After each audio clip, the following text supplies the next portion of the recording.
Mrs. Samina Afshan, Trustee of Shanti Educational Trust and Shanti Prakashana, to address the parents. Alhamdulillah, Alhamdulillahi Rabbil Alameen, As-salatu was-salamu ala Rasulihil Ameen, wa ala alihi wa ashabihi ajma'een, amma ba'd. Fa'a'udhu billahi minash shaitanir rajim, bismillahir rahmanir rahim. ووصى بها إبراهيم بنيه ويعقوب إن الله اصطفى لكم الدين ولا تموتن إلا وأنتم مسلمون صدق الله العظيم رب اشرح لي صدري ويسر لي أمري واحلل عقدة من لساني يفقهوا قولي. ವೇದಿಕೆಯಲ್ಲಿ ಆಸೀನರಾಗಿರುವಂತಹ ಇಂದಿನ ಈ ಸಭೆಯ ಅಧ್ಯಕ್ಷತೆಯನ್ನು ವಹಿಸಿರುವಂತಹ ಜನಾಬ್ KM Ashraf ಸಾಹೇಬ್ರವರೇ, PTA ಅಧ್ಯಕ್ಷರೇ, ಈ ಹಿರಾ ಇನ್ಸ್ಟಿಟ್ಯೂಷನ್ಸ್ನ principal ಅವರೇ ಮತ್ತು ಕರೆಸ್ಪಾಂಡೆಂಟ್ ಅಬ್ದುಲ್ ರಹಮಾನ್ ರವರೇ, ಹಿರಾ ಇನ್ಸ್ಟಿಟ್ಯೂಷನಲ್ಲಿ ಕಲಿಯುವಂತಹ ವಿದ್ಯಾರ್ಥಿನಿಯರ ಹೆತ್ತವರೇ, ಅಸ್ಸಲಾಮ್ ಅಲೈಕುಮ್ ವರಹಮತುಲ್ಲಾಹಿ ವಬರಕಾತು. ಅಲ್ಹಮ್ದುಲಿಲ್ಲಾ, PU ಈ ಹೈಸ್ಕೂಲ್ ಮತ್ತು PUಗೆ ಹೊಸತಾಗಿ ದಾಖಲಾದಂತಹ ವಿದ್ಯಾರ್ಥಿನಿಯರ ಹೆತ್ತವರು ನೀವೆಲ್ಲ. ಅಲ್ಹಮ್ದುಲಿಲ್ಲಾ, ಈ ಇನ್ಸ್ಟಿಟ್ಯೂಷನ್ ಅನ್ನು ಸಿಲೆಕ್ಟ್ ಮಾಡಿರುವುದಕ್ಕಾಗಿ ನಿಮಗೆಲ್ಲರಿಗೂ ಅಭಿನಂದನೆಗಳು. ಅನೇಕ ವಿಷಯ ಕೇಳಿದ್ದೀರಿ, ಇಲ್ಲಿ ಟಾಪರ್ಸ್ ಆದವರ ವಿಷಯ ಕೇಳಿದ್ದೀರಿ ಮತ್ತು ಇಲ್ಲಿ ಕಲಿತು ಪಾರಂಗತರಾದವರು ಬೇರೆ ಏನೆಲ್ಲ ಹೈಯರ್ ಎಜುಕೇಷನ್ ಪರ್ಸ್ಯೂ ಮಾಡುತ್ತಿರುವಂಥವರ ಎಲ್ಲ ವಿಷಯವನ್ನು ಕೇಳಿದ್ದೀರಿ. ಯಾಕಾಗಿ ಈ ಇನ್ಸ್ಟಿಟ್ಯೂಷನ್ ಎಂಬಂತಹ ಪ್ರಾಕ್ಟಿಕಲಿ ಎಕ್ಸ್ಪೀರಿಯನ್ಸ್ ಆದಂತಹ ವಿದ್ಯಾರ್ಥಿನಿಯರ ಎಕ್ಸ್ಪೀರಿಯನ್ಸನ್ನು ಕೇಳಿದ್ದೀರಿ. ಇವತ್ತು ನೋಡೋದಾದರೆ ಅತಿ ದೊಡ್ಡ ಚಾಲೆಂಜ್, ನಮಗೆ ಅತಿ ದೊಡ್ಡ ಸವಾಲು ಪೇರೆಂಟಿಂಗ್ ಆಗಿದೆ ಅಂತ ನಮಗೆಲ್ಲರಿಗೂ ಅನುಭವ ಆಗ್ತದೆ. ನಾವೆಲ್ಲರೂ ಹಾಗೆ ತಿಳಿದಿದ್ದೇವೆ. Parenting is the biggest challenge. ಇಂದಿನ ಕಾಲ ಅಂತ ಹೇಳುವವರು, ನಾನು ಪೇರೆಂಟ್ ಆಗಿದ್ದೇನೆ, ನನ್ನ ಅನುಭವಗಳ ಆಧಾರದಲ್ಲಿಯೂ ಹೇಳ್ತಾ ಇದ್ದೇನೆ, ನೀವೆಲ್ಲರೂ ಪೇರೆಂಟ್ ಆಗಿದ್ದೀರಿ. ನನಗೂ ಬೇಕಾದಂತಹ, ನಿಮಗೂ ಬೇಕಾದಂತಹ ಕೆಲವೊಂದು ಅಡ್ವೈಸ್ಗಳನ್ನು, ಕೆಲವೊಂದು ವಿಷಯಗಳನ್ನು ನಾನು ನಿಮ್ಮ ಮುಂದೆ ಇರಿಸಬಯಸ್ತೇನೆ. ಈ ಪೇರೆಂಟಿಂಗ್ ಒಂದು ಚಾಲೆಂಜ್ ಅಂತ ಹೇಳುವಾಗ, ಸವಾಲುಗಳು ಅಂತ ಹೇಳುವಾಗ ಅದು ಅಲ್ಲ, ಇಂದಿನ ಕಾಲದಲ್ಲಿ ಅಲ್ಲ. ಪೇರೆಂಟಿಂಗ್ ಚಾಲೆಂಜ್ ಆಗಿರೋದು, ಪೇರೆಂಟಿಂಗ್ ಒಂದು ಸವಾಲಾಗಿರೋದು ಎಲ್ಲ ಕಾಲದಲ್ಲಿಯೂ ಇತ್ತು, ಅದರಲ್ಲಿ ಯಾವುದೇ ಸಂಶಯ ಇಲ್ಲ. ನಾವು ಹೇಳುವಾಗ ಇಂದಿನ ಕಾಲ ಅಂತೇವೆ, ನಮ್ಮ ಪೇರೆಂಟ್ಸ್ ಕೂಡ ಹೇಳ್ತಾ ಇದ್ರು, ನಿಮಗೆಲ್ಲರಿಗೂ ತಿಳಿದಿರ್ಬೋದು, ಇಂದಿನ ಕಾಲ, ಇಂದಿನ ಮಕ್ಕಳು ಅಂತ ನಮ್ಮನ್ನು ಕೂಡ ಹೇಳ್ತಾ ಇದ್ರು. ನಾವು ಕೂಡ ನಮ್ಮ ಮಕ್ಕಳಿಗೆ ಹೇಳ್ತಾ ಇದ್ದೇವೆ. ಸವಾಲು ಅಂತ ನಾವು ಇತಿಹಾಸದಲ್ಲಿ ನೋಡುವುದಾದರೆ, ನೂಹ್ ಅಲೈಹಿಸ್ಸಲಾಮರಿಗೂ ಕೂಡ ಪೇರೆಂಟಿಂಗ್ ಒಂದು ಸವಾಲಾಗಿತ್ತು, ಅವರಿಗೊಂದು ಚಾಲೆಂಜ್ ಆಗಿತ್ತು. ಓಕೆ, ಅಲ್ಲಾಹನ ಅತಿ ದೊಡ್ಡ ಪ್ರವಾದಿ ಉಲುಲ್ ಅಜ್ಮ್ನಲ್ಲಿ ಒಬ್ಬರಾಗಿರುವಂತಹ ನೂಹ್ ಅಲೈಹಿಸ್ಸಲಾಂ ಅವರ ಪೇರೆಂಟಿಂಗ್ ಬಹಳ ಸವಾಲು ಎದುರಿಸಿದಂತಹ ಪೇರೆಂಟಿಂಗ್ ಆಗಿತ್ತು. ಯಾಕೂಬ್ ಅಲೈಹಿಸ್ಸಲಾಮರ ಪೇರೆಂಟಿಂಗ್ ನೋಡುವುದಾದರೆ ಅವರಿಗೂ ಒಂದು ದೊಡ್ಡ ಸವಾಲಾಗಿತ್ತು. ಕೆಲವು ಮಕ್ಕಳು, ಅವರ ಮಕ್ಕಳಲ್ಲಿ ಕೆಲವರು ಉನ್ನತ ಮಕ್ಕಳಾಗಿದ್ದರು, ಅತ್ಯುತ್ತಮ ಕ್ಯಾರೆಕ್ಟರ್ ಇರುವಂಥವರಾಗಿದ್ದರು, ಕೆಲವರನ್ನು ಅವರಿಗೆ ಕಂಟ್ರೋಲ್ ಮಾಡಲಿಕ್ಕೆ ಸಾಧ್ಯವಲ್ಲದಂತಹ ಮಕ್ಕಳಿದ್ರು. ಸೊ ಅವತ್ತು ಕೂಡ ಚಾಲೆಂಜಿಂಗ್ ಆಗಿತ್ತು. ಎಷ್ಟರವರೆಗೆ ಅಂದರೆ, ಸಾಕ್ರೆಟಿಸ್ ಎಂಬ ಫಿಲಾಸಫರ್ ಗೊತ್ತಿದೆ ಅಲ್ವಾ ನಮಗೆ, ಅವರು ತಮ್ಮ ಪುಸ್ತಕದಲ್ಲಿ ಬರೀತಾರೆ, ಅವರ ಥಾಟ್ಸ್ ಏನಿದೆ ಅದನ್ನು ಕಂಪೈಲ್ ಮಾಡಿದ ಪುಸ್ತಕದಲ್ಲಿದೆ, ಇಂದಿನ ಮಕ್ಕಳು ಅಂತ ಯಾವಾಗ 400 BCಯಲ್ಲಿ, ಅಂದು ಕೂಡ ಇಂದಿನ ಮಕ್ಕಳು ಲಕ್ಸುರಿಯನ್ನು ಬಯಸುವವರು, ಐಷಾರಾಮವನ್ನು ಬಯಸುವವರು, ಪೇರೆಂಟ್ಸಿಗೆ ಬ್ಯಾಕ್ ಆನ್ಸರ್ ಕೊಡುವವರು, ಪ್ರತ್ಯುತ್ತರ ಕೊಡುವವರು, ಓಕೆ, ಮಾತು ಕೇಳದವರು, ಅಂತಹ ಒಂದು ಮಕ್ಕಳನ್ನು ನಾವು ಬೆಳೆಸ್ತಾ ಇದ್ದೇವೆ ಅಂತ ಅವರು 400 BCಯಲ್ಲಿ ಕೂಡ ಆ ವಿಷಯ ಹೇಳಿದರು. ಎಷ್ಟರವರೆಗೆ ಹೇಳಿದ್ದಾರೆ ಅಂತ ಹೇಳಿದರೆ, ಇಂದಿನ ಪೇರೆಂಟಿಂಗ್ನಲ್ಲಿ ಅತಿ ದೊಡ್ಡ ಚಾಲೆಂಜ್ ಏನು ಅಂತ ಹೇಳಿದರೆ ಹೆಣ್ಣು ಮತ್ತು ಗಂಡು ಟೀನೇಜರ್ಸ್ನ ಪ್ರಾಬ್ಲಮ್ಸ್ ಅಂತ ಕೂಡ ಹೇಳಿದರು. ಸೊ ವಿಷಯ ಏನು ಅಂತ ಹೇಳಿದರೆ, ಇಂದಿನ ಚಾಲೆಂಜ್ ಅಲ್ಲ ಇದು. ಈ ಪೇರೆಂಟಿಂಗ್ ಏನಿದೆಯೋ, ಮಕ್ಕಳನ್ನು ಬೆಳೆಸುವುದೇನಿದೆಯೋ ಅದು ಎಲ್ಲ ಕಾಲದಲ್ಲಿಯೂ ಚಾಲೆಂಜ್ ಆಗಿದೆ. ನಮಗೆ ಇರುವಂತಹ ಅಡ್ವೈಸ್ ಏನು ಅಂತ ಹೇಳಿದರೆ, ಅಲ್ಲಾಹನು ನೀಡುವಂತಹ ಉಪದೇಶ ಏನು ಅಂತ ಹೇಳಿದರೆ, ಇಬ್ರಾಹಿಂ ಅಲೈಹಿಸ್ಸಲಾಮರು ಹೇಳಿದ್ದನ್ನು ಇಲ್ಲಿ ಹೇಳಲಾಗ್ತದೆ. ವವಸ್ಸಾ ಬಿಹಾ ಇಬ್ರಾಹಿಮು ಬನೀಹಿ. ಇಬ್ರಾಹಿಂ ಅಲೈಹಿಸ್ಸಲಾಂ ತಮ್ಮ ಮಕ್ಕಳಿಗೆ ಅಡ್ವೈಸ್ ಮಾಡಿದರು, ತಮ್ಮ ಮಕ್ಕಳಿಗೆ ಉಪದೇಶ ಮಾಡಿದರು. ಯಾಕೂಬ್, ಇಬ್ರಾಹಿಂ ಅಲೈಹಿಸ್ಸಲಾಂ ಒಂದು ಜನರೇಷನ್, ಅವರ ಮಕ್ಕಳು ಇನ್ನೊಂದು ಜನರೇಷನ್, ಯಾಕೂಬ್ ಅಲೈಹಿಸ್ಸಲಾಂ ಇನ್ನೊಂದು ಜನರೇಷನ್, 3 ಜನರೇಷನ್. ಎಲ್ಲರಿಗೂ ಒಂದೇ ಅಡ್ವೈಸ್ ಎಲ್ಲ ಕಾಲದಲ್ಲಿಯೂ ಮಕ್ಕಳಿಗೆ ನೀಡುವಂಥ ಅಡ್ವೈಸ್ ಒಂದೇ. ಅವರು ಈ 3 ಪ್ರವಾದಿಗಳ ಜನರೇಷನ್ಸ್ ನೀಡಿದಂಥ ಅಡ್ವೈಸ್, ಇನ್ನಲ್ಲಾಹ ಅಸ್ತಫಾ ಲಕುಮುದ್ದೀನ್, ಅಲ್ಲಾಹನು ನಿಮಗೊಂದು ಜೀವನದ ಮಾರ್ಗವನ್ನು ತೋರಿಸಿಕೊಟ್ಟಿದ್ದಾನೆ, ವಲಾ ತಮೂತುನ್ನ ಇಲ್ಲ ವ ಅಂತು ಮುಸ್ಲಿಮೋನ್, ನೀವು ಮುಸ್ಲಿಮ್ ಅಲ್ಲದ ಸ್ಥಿತಿಯಲ್ಲಿ ಮರಣ ಬಾರದಿರಲಿ ನಿಮಗೆ. ಸೊ ಬೇಸಿಕ್ ಎಜುಕೇಷನ್ ಏನು, ಬೇಸಿಕ್ ಪೇರೆಂಟಿಂಗ್ನ ನೀಡ್ ಏನು ಅಂತ ಹೇಳಿದರೆ ಅಲ್ಲಾಹನ ಭಯವನ್ನು ಹುಟ್ಟಿಸುವುದು. ಮಕ್ಕಳಲ್ಲಿ ಅಲ್ಲಾಹನ ಎಷ್ಟರ ಮಟ್ಟಿಗೆ ಸಾಧ್ಯವಿದೆಯೋ ಅಷ್ಟರ ಮಟ್ಟಿಗೆ. ಚಾಲೆಂಜಸ್ ಇದೆ, ನಾನು ಯಾವುದು ನೂಹ್ ಅಲೈಹಿಸ್ಸಲಾಮ್, ಯಾಕೂಬ್ ಅಲೈಹಿಸ್ಸಲಾಮ್ ಅಲ್ಲಿ ಎಕ್ಸಾಂಪಲ್ಸ್ ಹೇಳಿದೆ. ಎಲ್ಲ ಕಾಲದಲ್ಲಿಯೂ ಚಾಲೆಂಜಸ್ ಇದೆ. ನಾವು ನಮ್ಮ ಪಾತ್ರವನ್ನು ನಿರ್ವಹಿಸುವುದು ಅಲ್ಲಾಹನ ಭಯವನ್ನು ಹುಟ್ಟಿಸುವುದು. ಅತಿ ಹೆಚ್ಚು ದೊಡ್ಡ ಕಾಂಟ್ರಿಬ್ಯೂಷನ್ ನಾವು ಮಕ್ಕಳಿಗೆ ಮಾಡುವುದು ಏನು ಅಂತ ಹೇಳಿದರೆ ಇದುವೇ ಆಗಿದೆ. ಹೇಗೆ ಈಗ ಚೀಫ್ ಗೆಸ್ಟ್ ಮಾತನಾಡ್ತಾ ಹೇಳಿದರು, 95% ಸ್ಟೂಡೆಂಟ್ಸ್ ನಿಮಗೆ ಬಿಟ್ಟದ್ದು, ನಿಮ್ಮ ಜೀವನ ಹೇಗೆ ಆಗೋದು, 5% ಹೆತ್ತವರಿಗೆ ಬಿಟ್ಟದ್ದು ಅಂತ. ಆ 5% ನಾವು ಅನೇಕ ವಿಷಯಗಳಲ್ಲಿ ನಮಗೇನು ಮಾಡಲಿಕ್ಕೆ ಸಾಧ್ಯ ಇರೋದಿಲ್ಲ. ಆ 5% ನಮ್ಮ ಪಾತ್ರ ಏನಿದೆಯೋ, ಓಕೆ, ಅದು 100% ಅದೇ ಪಾತ್ರ. ಆ್ಯಕ್ಚುಲಿ ಆ 5% ಏನು ಹೇಳಿದ್ರು 100% ನಾವು ಮಕ್ಕಳಿಗೆ ಅಲ್ಲಾಹನ ಭಯ ಹುಟ್ಟಿಸೋದು. ಬೇರೆ ಏನು ಮಾಡಲಿಕ್ಕೆ ಸಾಧ್ಯ ಇಲ್ಲ. ಇಂದಿನ ಕಾಲ ಆ್ಯಕ್ಚುಲಿ ನಮಗೆ ಹೆಚ್ಚು ಚಾಲೆಂಜಿಂಗ್. ಯಾಕೆ ಅಂತ ಹೇಳಿದರೆ ಟೆಕ್ನಾಲಜಿ ಅಡ್ವಾನ್ಸ್ ಆದುದರಿಂದ ನಮಗೆ ಯಾವುದೇ ಕಂಟ್ರೋಲ್ ಇರುವುದಿಲ್ಲ. ಮೊದಲಾದರೂ ಒಂದಿಷ್ಟು ಕಂಟ್ರೋಲ್ ಆದರೂ ಇತ್ತು. ಎಲ್ಲಿಗೆ ಹೋಗ್ತಾರೆ, ಎಲ್ಲಿ ಯಾವಾಗ ಬರ್ತಾರೆ, ಏನು ನೋಡ್ತಾರೆ, ಏನಾದರೂ ಮೂವೀಸ್ ನೋಡ್ತಾ ಇದ್ದಾರೆ, ಎಲ್ಲವನ್ನು ಕಂಟ್ರೋಲ್ ಮಾಡಲಿಕ್ಕೆ ಸಾಧ್ಯ ಆಗ್ತದೆ. ಅಟ್ಲೀಸ್ಟ್ ಗೊತ್ತಾಗ್ತಾ ಇತ್ತು. ಇವತ್ತು ಗೊತ್ತಾಗೋದಿಲ್ಲ. ಅಂತಹ ಒಂದು ಚಾಲೆಂಜಿಂಗ್ ಪರಿಸ್ಥಿತಿಯಲ್ಲಿದ್ದೇವೆ.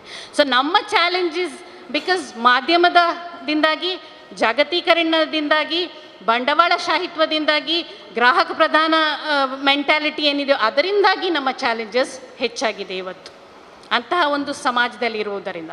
ಸೊ ಇದಕ್ಕಿಂತ ಹೆಚ್ಚು ನಮ್ಮ ದುವಾ ಮತ್ತು ನಾವು ಅವರಲ್ಲಿ ಅಲ್ಲಾಹನ ಭಯವನ್ನು ಹುಟ್ಟಿಸುವ ಪ್ರಯತ್ನವನ್ನು ಮಾಡುವುದು, ಇದು ಬಹಳ ಹೆಚ್ಚು ದೊಡ್ಡ ಪಾತ್ರ ವಹಿಸುವಂಥದ್ದು ಪೇರೆಂಟಿಂಗ್ ಅಂತ ಹೇಳುವಾಗ. ಸೊ ಒಂದಿಷ್ಟು ವಿಷಯಗಳು ನಿಮ್ಮ ಮುಂದೆ ಇರಿಸ ಬಯಸ್ತೇನೆ. ಸಕ್ಸಸ್ ಏನಿದೆಯೋ, ಯಶಸ್ಸು ಏನಿದೆಯೋ ಅದರ ಒಂದು ಡೆಫಿನೇಷನನ್ನು ನಾವು ಯಾವಾಗಲೂ ಮಾತಾಡ್ತಾ ಇರ್ತೇವೆ. ಅದು ಮಕ್ಕಳ ಮೇಲೆ ಪ್ರಭಾವ ಬೀರ್ತದೆ. ನಾವು ಸಕ್ಸಸ್ ಅಂತ ಹೇಳಿದರೆ ಎಜುಕೇಷನ್ ಯಾಕೆ, ಒಳ್ಳೆ ಉದ್ಯೋಗ ಸಿಗಲಿಕ್ಕೆ, ಒಳ್ಳೆ ಉದ್ಯೋಗ ಯಾಕೆ, ಹೆಚ್ಚಿನ ಹಣ ಗಳಿಸಲಿಕ್ಕೆ, ಇಷ್ಟೇ ಸಕ್ಸಸ್ನ ಡೆಫಿನೇಷನ್ ಅಂತ ಹೇಳಿದರೆ ಮಕ್ಕಳು ಹಾಗೇ ಬೆಳೀತಾರೆ. ಎಜುಕೇಷನ್ನ ಬೇರೆ ಯಾವುದೇ ಇಂಪಾರ್ಟೆನ್ಸ್ ಅವರಿಗೆ ಗೊತ್ತಾಗ್ತಾ ಇಲ್ಲ. ಆಬ್ವಿಯಸ್ಲಿ ಎಜುಕೇಷನ್ ಅಂದರೆ ನಾವು ಕೇವಲ ಹಣ ಗಳಿಸಲಿಕ್ಕಾಗಿ ಅಂತ ಬಯಸ್ತೇವೆ. ಅಲ್ಲಾಹನು ಮಕ್ಕಳನ್ನು ಹಿಬಾ ಆಗಿ ನೀಡಿದ್ದಾನೆ. ಹಿಬಾ ಅಂದರೆ ಒಂದು ಗಿಫ್ಟ್. ನಿಮಗೆ ಕುರಾನ್ ಓದುವಾಗ ಗೊತ್ತಿರ್ಬೋದು, ಇಬ್ರಾಹಿಂ ಅಲೈಹಿಸ್ಸಲಾಂ ಮಕ್ಕಳಿಗಾಗಿ ಪ್ರಾರ್ಥಿಸಿದರು. ಯಹ್ಯಾ ಅಲೈಹಿಸ್ಸಲಾಂ, ಜಕರಿಯಾ ಅಲೈಹಿಸ್ಸಲಾಂ ಮಕ್ಕಳಿಗಾಗಿ ಪ್ರಾರ್ಥಿಸಿದರು. ಆ ಎಲ್ಲ ಪ್ರಾರ್ಥನೆಯಲ್ಲೂ ಹಬ್ಲಿ ಅಂತ ಇದೆ. ರಬ್ಬಿ ಹಬ್ಲಿ ಮಿಲ್ಲದುಂಕ ಜುರ್ರಿಯಾ. ಓಕೆ, ಆ್ಯಕ್ಚುಲಿ ಅರಬಿಕ್ ಭಾಷೆ ಕಲಿಯುವವರಿಗೆ ಗೊತ್ತಿದೆ, ಕೊಡಿ ಅಂತ ಹೇಳಿದ್ದಕ್ಕೆ ಆತೀನಿ ಅಂತ ಹೇಳು, ನನಗೆ ಕೊಡಿ ಅಂತ ಹೇಳೋದು ಆತೀನಿ, ನನಗೆ ನೀಡಿ. ಹಬ್ಲಿ ಅಂತ ಯಾಕೆ ಇದೆ, ಅದೊಂದು ಹಿಬಾ ಆಗಿದೆ. ನನಗೆ ಗಿಫ್ಟಾಗಿ ನೀಡು, ನಾನು ಕೇಳುವಾಗಲೇ ಹಾಗೆ ಕೇಳೋದು, ನನಗೆ ಒಂದು ಗಿಫ್ಟಾಗಿ ನೀಡು. ಓಕೆ, ಸೊ ಮಕ್ಕಳು ಗಿಫ್ಟ್ ಆಗಿರ್ತಾರೆ. ಆ ಗಿಫ್ಟನ್ನು ಸಂರಕ್ಷಿಸುವುದು, ಆ ಗಿಫ್ಟನ್ನು ಸಂಸ್ಕರಿಸುವುದು, ಆ ಗಿಫ್ಟನ್ನು ಸೊಸೈಟಿಗಾಗಿ, ಸಮಾಜಕ್ಕೆ ಒಂದು ಕಾಂಟ್ರಿಬ್ಯೂಷನ್ ಆಗಿ ನಾವು ಡೊನೇಟ್ ಮಾಡುವುದು, ಕಾಂಟ್ರಿಬ್ಯೂಷನ್ ಆಗಿ ಅವರನ್ನು ಪರಿವರ್ತಿಸುವುದು ಬಹಳ ಇಂಪಾರ್ಟೆಂಟ್ ಆದಂತಹ ವಿಷಯ. ಅದಕ್ಕೆ 3 ವಿಷಯಗಳು ನಾವು ಪೇರೆಂಟ್ಸ್ ಆಗಿ ಮಾಡಬೇಕು. ಅವರ ಶಾರೀರಿಕ ಬೆಳವಣಿಗೆ, ಅವರ ಮಾನಸಿಕ ಬೆಳವಣಿಗೆ ಮತ್ತು ಅವರ ನೈತಿಕ ಬೆಳವಣಿಗೆ. ಓಕೆ, ಶಾರೀರಿಕ ಬೆಳವಣಿಗೆ ನಮಗೆಲ್ಲರಿಗೂ ಗೊತ್ತೇ, ಒಳ್ಳೆ ಆಹಾರ ಕೊಡುವುದು, ನ್ಯೂಟ್ರಿಷನ್ ತುಂಬಿದಂತಹ ಆಹಾರವನ್ನು ಕೊಡುವುದು, ಅದಕ್ಕಾಗಿಯೇ ಪ್ರೇರೇಪಿಸುವುದು. ಓಕೆ, ಇಂದಿನ ಕಾಲ ಅಂತ ಹೇಳುವಾಗ ಫುಡ್ ಅಡಲ್ಟ್ರೇಷನ್ ಎಷ್ಟಿದೆಯೋ, ಏನು ಒಂದು ವಿಷಪೂರಿತ ಆಹಾರಗಳು, ಅಂತಹ ಸಮಾಜದಲ್ಲಿ ಜೀವಿಸ್ತಾ ಇದ್ದೇವೆ. ಆ ಸಂದರ್ಭದಲ್ಲಿಯೂ ಕೂಡ ಒಳ್ಳೆಯ ಆಹಾರವನ್ನು ನೀಡುವುದು, ಪೌಷ್ಟಿಕಾಂಶದಲ್ಲಿರುವಂತಹ ಆಹಾರವನ್ನು ಉಣ್ಲಿಕ್ಕೆ, ಅದನ್ನು ಸೇವಿಸಲಿಕ್ಕೆ ಅವರನ್ನು ಪ್ರೇರೇಪಿಸುವುದು. ನಾವು ಲೇಸಿ ಆಗದೆ ಅದನ್ನು ಮಾಡಿಡುವುದು, ಅದನ್ನು ಕೊಡುವುದು, ಇಂತಹ ಕೆಲಸವನ್ನು ಮಾಡಬೇಕು. ಎಕ್ಸಸೈಸ್, ಅವರ ಶಾರೀರಿಕ ಬೆಳವಣಿಗೆಗಾಗಿ ಏನೆಲ್ಲ ಮಾಡಬೇಕು ಅದು ಕೂಡ ನಮ್ಮ ಕರ್ತವ್ಯ. ಮಾನಸಿಕವಾಗಿ ಅವರನ್ನು ಬ್ರ್ಯಾಂಡ್ ಮಾಡದೇ ಇರೋದು, ಅವರಲ್ಲಿ ಕಾನ್ಫಿಡೆನ್ಸ್ ತುಂಬೋದು. ಕೆಲವೊಮ್ಮೆ ನಮಗೆ ಆಗ್ತದೆ ಎಕ್ಸಾಂಪಲ್ಸ್ ಮಕ್ಕಳಲ್ಲಿ. ಈಗ ಮನೆಯಲ್ಲಿ ಎಲೆಕ್ಟ್ರಿಸಿಟಿ ಹೋದರೆ ಎಲ್ಲ ಡಾರ್ಕ್ ಆಗಿರ್ತದೆ. ಮಕ್ಕಳಿಗೆ ಹೇಳ್ತೇವೆ ನಾವು, ಒಂದು ಗ್ಲಾಸ್ ನೀರು ತಗೊಂಡು ಬಾ ಅಂತ. ಬೇಡ, ನನಗೆ ಹೆದರಿಕೆ ಆಗ್ತದೆ ಅಂತ ಹೇಳಿದ ತಕ್ಷಣ ನಾವು ಅವರನ್ನು ಬ್ರ್ಯಾಂಡ್ ಮಾಡಿ ಬಿಡ್ತೇವೆ. ಯಾಕಾಗಿ ಹೆದರಿಕೆ ಆಗೋದು, ಆ ಹೆದರಿಕೆಯನ್ನು ಹೋಗಲಾಡಿಸೋದು ಯಾಕೆ, ಅದು ನೋಡುವುದಿಲ್ಲ. ಎಲ್ಲರ ಮುಂದೆ ಇವನ್ ಡರ್ಪೋಕ್, ಬುಸ್ದಿಲ್ ಅಂತ ಹೇಳ್ತೇವಲ್ಲ, ಆ ರೀತಿ ತುಂಬ ಹೆದರುವವನು ಅಂತ ಅವರನ್ನು ಬ್ರ್ಯಾಂಡ್ ಮಾಡಿಬಿಡ್ತೇವೆ. ಹೀಗೆ ನಾಲಾಯಕ್ ಅಂತ ಹೇಳೋದು, ಓಕೆ, ಯಾವುದಕ್ಕೂ ಬಾರದವನಂತ ಹೇಳೋದು, ಕತ್ತೆ ಅಂತ ಕರೆಯುವುದು. ಕೆಲವೊಮ್ಮೆ ಪೇರೆಂಟ್ಸ್ ಹೀಗೂ ಹೇಳಲಿಕ್ಕಿದೆ, ನಿನ್ನನ್ನು ಬೆಳೆಸುವುದಕ್ಕಿಂತ ಒಂದು ಆಡನ್ನು ಬೆಳೆಸಿದರೆ ಒಂದಿಷ್ಟು ಲೀಟರ್ ಹಾಲು ಆದರೂ ಸಿಗ್ತಾ ಇತ್ತು ಅಂತ. ಹೀಗೆಲ್ಲ ನಾವು ಅದನ್ನು ಮೀನ್ ಮಾಡದೆ, ಅದನ್ನು ಸೀರಿಯಸ್ಲಿ ತಗೊಳ್ಳದೆ ಹೇಳಿಬಿಡ್ತೇವೆ. ಆದರೆ ಇದು ಏನಾಗ್ತದೆ, ಮಾನಸಿಕವಾಗಿ ಆ ಮಕ್ಕಳಲ್ಲಿ ಬಹಳ ಬ್ಯಾಡ್ ಪರಿಣಾಮವನ್ನು ಬೀರ್ತದೆ ಮತ್ತು ಅವರು ಕಾನ್ಫಿಡೆನ್ಸ್ ಕಡಿಮೆ ಆಗ್ತದೆ. ಆ ಕಾನ್ಫಿಡೆನ್ಸ್ ಕಡಿಮೆ ಆದ ಮಕ್ಕಳು ಸಮಾಜಕ್ಕೆ ಏನು ಕಾಂಟ್ರಿಬ್ಯೂಟ್ ಮಾಡದಂತಹ ಮಕ್ಕಳಾಗಿ ಪರಿಣಮಿಸ್ತಾರೆ, ಸಮಾಜ ಘಾತುಕ ಮಕ್ಕಳಾಗಿಯೂ ಪರಿಣಮಿಸ್ತಾರೆ, ಅಥವಾ ಪ್ಯಾರಸೈಟ್ ಆಗಿ ಸಮಾಜದಲ್ಲಿ ಏನೆಲ್ಲ ಸಿಗ್ತದೆ ಅದನ್ನು ಗಳಿಸುವಂತಹ ಮಕ್ಕಳಾಗಿ ಪರಿಣಮಿಸುತ್ತಾರೆ, ಅಥವಾ ಒಂದು ಪ್ಯಾಸಿವ್ ಆಗಿ ಏನು ಬೇಕಾದ್ರಾಗಲಿ ನನಗೇನಾಗೋದಿಲ್ಲ ಎಂಬಂಥ ಯಾವುದಕ್ಕೂ ಆ್ಯಕ್ಷನ್ ತಗೊಳ್ಳೋದಂತಹ ಒಂದು ಮಕ್ಕಳಾಗಿ ಅವರು ಪರಿಣಮಿಸ್ತಾರೆ. ನೈತಿಕ ಬೆಳವಣಿಗೆಯನ್ನು ಮಾಡಲಿಕ್ಕೆ ಏನು ಮಾಡಬೇಕು? ಅಡ್ವೈಸ್ ಓವರ್ ಅಡ್ವೈಸ್ ಹೇಳಲಿಕ್ಕೆ ಆಗೋದಿಲ್ಲ. ಲುಕ್ಮಾನ್ ಅಲೈಹಿಸ್ಸಲಾಮರ ಅಡ್ವೈಸ್ ಒಂದು ಎಕ್ಸಾಂಪಲ್ ಅಲ್ವಾ ನಮಗೆಲ್ಲರಿಗೂ. ಕುರಾನ್ನಲ್ಲಿ ಲುಕ್ಮಾನ್ ಅಲೈಹಿಸ್ಸಲಾಂ ತಮ್ಮ ಮಗನಿಗೆ ನೀಡಿದಂತಹ ಅಡ್ವೈಸ್. ಆದರೆ ಅದನ್ನು ಅಲ್ಲಾಹನು ನಮ್ಮ ಮುಂದೆ ಪ್ರಸ್ತುತಪಡಿಸುವಾಗ ವೈದ್ ಕಾಲ ಲುಕ್ಮಾನು ಲಿಬ್ನಿಹಿ ವಹುವ ಯಇದುಹು ಅಂತ ಇದೆ. ಯಾ ಬುನಯ್ಯ ಲಾ ತುಶ್ರಿಕ್ ಬಿಲ್ಲಾ. ಲುಕ್ಮಾನ್ ಅಲೈಹಿಸ್ಸಲಾಂ ತಮ್ಮ ಮಗನಿಗೆ ಹೇಳಿದ ಸಂದರ್ಭ. ವಹುವ ಯಇದುಹು ಎಂಬುದಕ್ಕೆ ಇಂಪಾರ್ಟೆನ್ಸ್ ಇದೆ. ಆ್ಯಕ್ಚುಲಿ ನಾವು ಹೀಗೆ ಓದ್ತಾ ಹೋಗ್ತೇವೆ.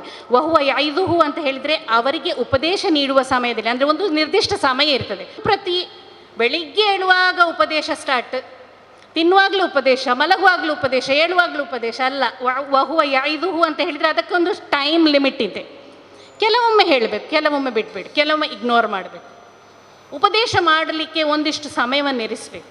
ಆ ಸಂದರ್ಭ ನೋಡಿ ಉಪದೇಶ ಮಾಡಬೇಕು, ಅದಕ್ಕೊಂದು ಸಂದರ್ಭ ಇರ್ತದೆ. ಸೊ ವಹುವ ಯಇದುಹುಗೆ ಬಹಳ ಇಂಪಾರ್ಟೆನ್ಸ್ ಇದೆ. ನಾವು ನೈತಿಕವಾಗಿ ಆ ಉಪದೇಶ ಮಾಡೋದು. ನಂತರ ನಮ್ಮ ನೈತಿಕತೆ ಎಷ್ಟಿದೆಯೋ, ನಾವೆಷ್ಟು ಶೋ ಆಫ್ ಮಾಡ್ತೇವೆಯೋ. ಓಕೆ, ಅನೇಕ ಶಿವಖೇರ ಅವರ ಜಿಕ್ರ್ ಮಾಡಿದರು ಅಕ್ಬರ್ ಅಲಿ ಸಾಬ್ರವರು. ಶಿವಖೇರ ಅವರು ತಮ್ಮ ಮೋಟಿವೇಶ್ನಲ್ ಸ್ಪೀಚ್ನಲ್ಲಿ ಒಂದು ಸ್ಟೋರಿ ಹೇಳ್ತಾರೆ, ಬಹಳ ಇಂಪಾರ್ಟೆಂಟ್ ಆದಂಥ ಸ್ಟೋರಿ. ಒಂದು ಶೋ ಆಫ್ ಹೇಗೆ ನಾವು ಮಾಡ್ತೇವೆ ಅಂತ. ನಮ್ಮ ಜೀವನ ಒಂದು ನಾಟಕವಾಗಿರ್ತದೆ, ಒಳಗೊಂದು ಹೊರಗಿಂದು ಇರ್ತದಲ್ಲ, ಅಂಥ ಒಂದು ಜೀವನ ಇರ್ತದೆ. ಅದು ಮಕ್ಕಳು ನೋಡ್ತಾರೆ. ನಮ್ಮ ಒಳಗಿನ ಜೀವನವು ಮಕ್ಕಳು ನೋಡ್ತಾರೆ, ಹೊರಗಿರುವ ಜೀವನವನ್ನು ಮಕ್ಕಳು ನೋಡ್ತಾರೆ. ಸೊ ಆ ನಾಟಕ ಅವರ ಮೇಲೆ ಪ್ರಭಾವ ಬೀರುತ್ತೆ. ಅವರು ತಮ್ಮ ಶಿವಖೇರ ಅವರು ಯು ಕ್ಯಾನ್ ವಿನ್ ಎಂಬ ಪುಸ್ತಕ, ಭಾಳ ಫೇಮಸ್ ಆದಂಥ ಪುಸ್ತಕ, ಅದರಲ್ಲಿ ಒಂದು ಸ್ಟೋರಿ ಬರೀತಾರೆ. ಒಬ್ಬರು ತಮ್ಮ ಆಫೀಸ್ನಲ್ಲಿ ಒಬ್ಬ ಮ್ಯಾನೇಜರ್, ಆಫೀಸ್ನ ಏನು ಹೆಡ್ ಯಾರಿದ್ದಾರೋ ಅವರು ಆಫೀಸ್ನಲ್ಲಿ ಕೂತು ಫೋನ್ ಮಾಡ್ತಾ ಇದ್ದಾರಂತೆ. ಫೋನ್ನಲ್ಲಿ ಮಾತಾಡ್ತಾ ಇದ್ದಾರೆ. ಒಬ್ಬರು ನಾಕ್ ಮಾಡಿ ಒಳಗೆ ಬಂದರು. ಒಬ್ಬರು ಅವರ ಹತ್ರ ಮಾತಾಡಲಿಕ್ಕೆ ಒಳಗೆ ಬಂದರು. ಕೆಲವರಿಗೆ ಶೋ ಆಫ್ ಇರ್ತದೆ, ಫೋನ್ನಲ್ಲಿ ಮಾತಾಡುವಾಗ ತುಂಬ ದೊಡ್ಡ ದೊಡ್ಡ ವಿಷಯ ಎಲ್ಲ ಮಾತಾಡೋದು, ಕ್ರೋರ್ಸ್ ಆ್ಯಂಡ್ ಕೋಟಿಗಳ ಇದೆಲ್ಲ. ಸ್ವಲ್ಪ ಬಂದವರ ಮೇಲೆ ಪ್ರಭಾವ ಬೀರಲಿಕ್ಕೆ, ಬಂದವರ ಮೇಲೆ ಸ್ವಲ್ಪ ಬಿಲ್ಡಪ್ ಮಾಡಲಿಕ್ಕೆ ಹಾಗೆ ಮಾತಾಡ್ತಾನೆ. ಈ ಮನುಷ್ಯ ಹಾಗೆ ಮಾತಾಡ್ತಾ ಇದ್ರಂತೆ. ಅಂದರೆ ಅಷ್ಟು ಇಷ್ಟು ದೊಡ್ಡ ದೊಡ್ಡ ಮೊತ್ತದ ವಿಷಯ, ದೊಡ್ಡ ದೊಡ್ಡ ವಿಷಯಗಳು. ಕೂತ್ಕೊಳ್ಳಿಕ್ಕೂ ಹೇಳಲಿಲ್ಲ, ಬಂದು ಅಲ್ಲಿ ನಿಂತವರನ್ನು ಕೂತ್ಕೊಳ್ಳಿಕ್ಕೂ ಹೇಳಿಲ್ಲ. ಹೀಗೆ ಮಾತಾಡ್ತಾ ಹೋದರು. ಫೋನ್ ಇಟ್ಟ ನಂತರ ಏನು ಅಂತ ಒಂದು ದರ್ಪದೊಂದಿಗೆ ಕೇಳಿದರು. ಆಗ ಆ ಮನುಷ್ಯ ಹೇಳ್ತಾನಂತೆ, ಫೋನ್ ಹಾಳಾಗಿತ್ತು, ಅದನ್ನು ನಾನು ರಿಪೇರ್ ಮಾಡಲಿಕ್ಕೆ ಬಂದವನು ಅಂತ. ಅಂದರೆ ಅಷ್ಟು ಶೋ ಆಫ್ ಅವರದು. ಫೋನ್ ಹಾಳಾದ ರಿಪೇರ್ ಮಾಡಲಿಕ್ಕೆ ಬಂದವನ ಮುಂದೆ ಅವರಿಗೆ ಗೊತ್ತಿಲ್ಲ.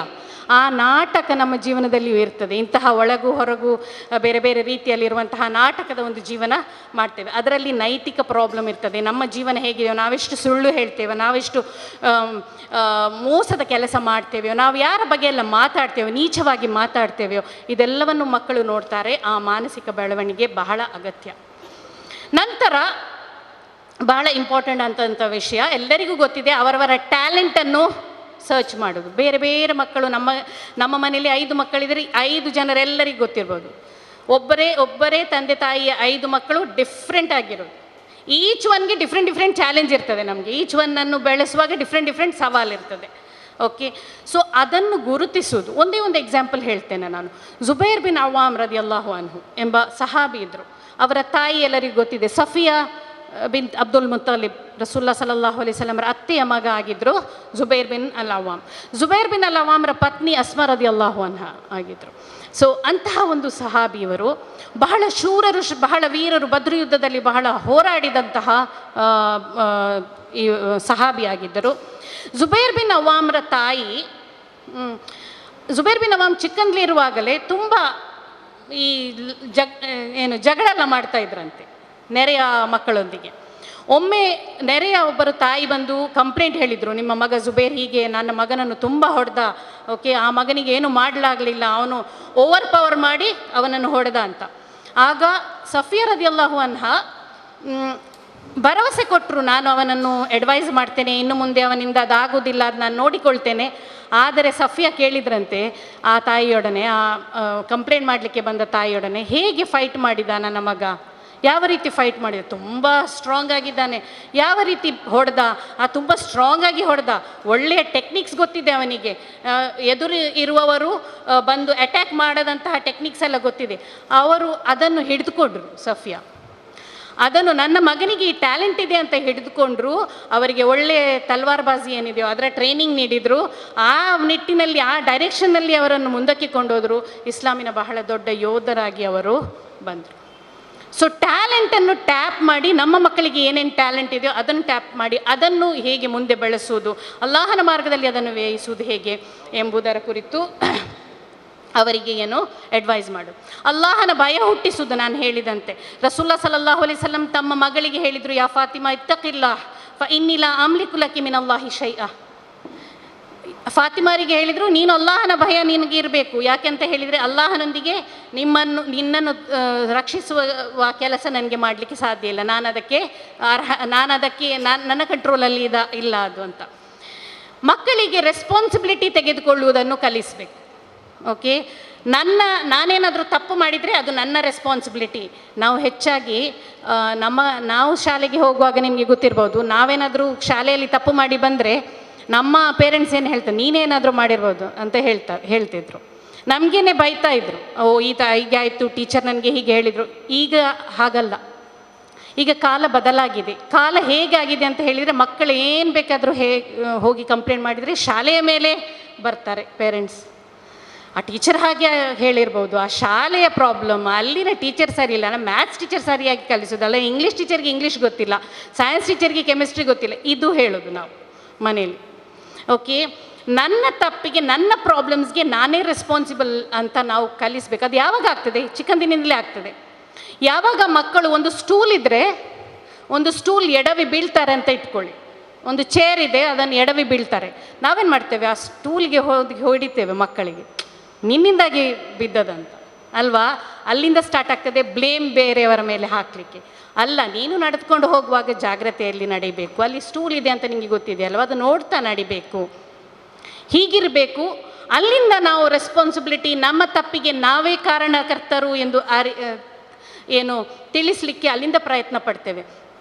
ಹಾಗಾಗಿ ಮಕ್ಕಳು ತಪ್ಪು ಮಾಡಿದಾಗ ಅವೇರ್ ಆಗ್ತಾರೆ, ನನ್ನಲ್ಲಿ ಏನಾಗಿದೆ, ನನ್ನಲ್ಲಿ ಏನು ಪ್ರಾಬ್ಲಮ್ ಇದೆಯೋ, ಏನಾದರೂ ಫೇಲ್ ಆದರೆ ನನ್ನಲ್ಲಿ ಏನು ಪ್ರಾಬ್ಲಮ್ ಇದೆ ಅಂತ ಅವರು ಇಂಟ್ರೋಸ್ಪೆಕ್ಟ್ ಮಾಡಲಿಕ್ಕೆ, ಅವಲೋಕನ ಮಾಡಲಿಕ್ಕೆ ಪ್ರಾರಂಭಿಸ್ತಾರೆ. ಮಕ್ಕಳಿಗೆ ಮನಿ ಮ್ಯಾನೇಜ್ಮೆಂಟ್ ಕಲಿಸಬೇಕು. ಸುಮ್ಮನೆ ಹೀಗೆ ಹಣ ಕೊಡ್ತಾ ಇರೋದಲ್ಲ, ಅದನ್ನು ಹೇಗೆ ಸರಿಯಾಗಿ ಉಪಯೋಗಿಸೋದು, ಅದೆಷ್ಟು ಹಾರ್ಡ್ ಅರ್ನ್ಡ್ ಮನಿ, ನೀವೆಷ್ಟು ತುಂಬ ಕಷ್ಟಪಟ್ಟದನ್ನು ಗಳಿಸ್ತೀರಿ ಎಂಬುದನ್ನು ಮನವರಿಕೆ ಮಾಡಿ ಕೊಡಲೇಬೇಕು ಮಕ್ಕಳಿಗೆ. ಮಕ್ಕಳಲ್ಲಿ ಗ್ರ್ಯಾಟಿಟ್ಯೂಡ್, ಕೃತಜ್ಞತೆಯನ್ನು ಏನು ಮಾಡಬೇಕು, ಕೃತಜ್ಞತೆಯನ್ನು ಸಲ್ಲಿಸುವಂತಹ ಒಂದು ಮನೋಭಾವವನ್ನು ಮಕ್ಕಳಲ್ಲಿ ಮೂಡಿಸಬೇಕು. ನಿಮಗೂ ಕೃತಜ್ಞತೆ ಸಲ್ಲಿಸಲಿಕ್ಕೆ ಕಲಿಸಬೇಕು. ಯಾರಾದರೂ ಸ್ವಲ್ಪ ಹೆಲ್ಪ್ ಮಾಡಿದರೂ ಕೃತಜ್ಞತೆಯನ್ನು ಸಲ್ಲಿಸುವ ಪಾಠವನ್ನು ಹೇಳಿಕೊಡ್ಬೇಕು. ಚಾರಿಟಿ, ಓಕೆ, ಡೊನೇಷನನ್ನು ನೀಡುವಂತಹ ಮನೋಭಾವವನ್ನು ಮಕ್ಕಳಲ್ಲಿ ಬೆಳೆಸಬೇಕು. ಇವು ಅವರ ನೈತಿಕ ಬೆಳವಣಿಗೆಗಳಿಗೆ ಬಹಳ ಇಂಪಾರ್ಟೆಂಟ್ ಆದಂತಹ ವಿಷಯಗಳು. ಅವರು ಏನಾಗ್ತಾರೆ, ಇದೆಲ್ಲ ಆದರೆ ಅವರು ಇಮೋಷ್ನಲಿ ಸ್ಟ್ರಾಂಗ್ ಆಗ್ತಾರೆ. ಏನು ಕಷ್ಟ ಬಂದರೂ ಎದುರಿಸಲಿಕ್ಕೆ ಅವರಲ್ಲಿ ಏನಿರ್ತದೆ, ಆ ಕ್ಷಮತೆ ಇರ್ತದೆ, ಆ ಸ್ಟ್ರೆಂತ್ ಅವರಲ್ಲಿ ಇಮೋಷ್ನಲಿ, ಭಾವನಾತ್ಮಕವಾಗಿ ಅವರನ್ನು ನಾವು ಸುದೃಢಗೊಳಿಸುವಂತಹ ಕೆಲಸ ಈ ಮೂಲಕ ಮಾಡ್ತೇವೆ. ಲಾಸ್ ಆದರೆ, ಸಫರಿಂಗ್ಸ್ ಬಂದರೆ, ಪೇಯ್ನ್ ಆದರೆ ಅದನ್ನು ಸಹಿಸಿಕೊಳ್ಳುವಂತಹ ಶಕ್ತಿ ಆ ಮಕ್ಕಳಲ್ಲಿ ಬರ್ತದೆ. ಸ್ಪೂನ್ ಫೀಡ್ ಮಾಡಬಾರ್ದು, ಎಲ್ಲವನ್ನು ಮಾಡಿಕೊಡ್ಲಿಕ್ಕೆ.